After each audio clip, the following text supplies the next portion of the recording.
tous, j'espère que vous allez bien. Je viens vous partager cette pensée sur le communisme et pourquoi ça ne marche pas, pour savoir ce que vous en pensez.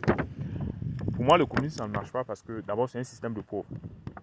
Ce sont les pauvres qui veulent que le système soit communiste. La majorité des pro-communistes sont pauvres comme Karl Marx. Et étant pauvre, c'est difficile de faire changer un système. C'est difficile de transformer radicalement un système. Et quand on arrive par la force à instaurer un système communiste, ça ne marche pas parce que on a enlevé la motivation essentielle de l'homme. Le problème, c'est que l'homme est profondément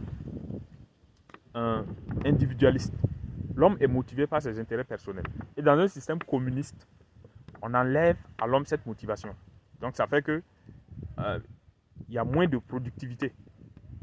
Les produits sont de faible qualité, de moindre qualité par rapport au système capitaliste. Parce qu'il n'y a plus cette compétition-là.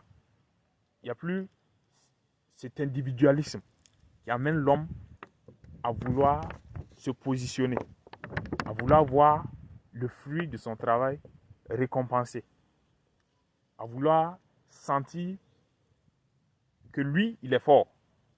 Donc, il n'y a plus ça. Donc, le système communiste ne peut pas marcher.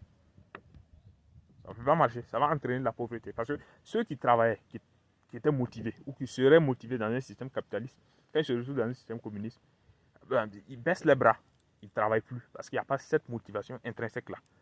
Alors que ceux qui veulent le système communiste, c'est ceux justement qui ne travaillent pas autant dans le système capitaliste. Donc, je se retrouve avec ceux qui ne travaillent pas et ceux qui travaillent qui ne veulent plus travailler. Donc, le système communiste est condamné à ne pas marcher. Ça ne peut pas marcher à cause de ça. Bon, c'est mon avis, c'est ce que je pense. Donc, pour moi, ce qu'il faudrait faire, c'est rééduquer l'homme.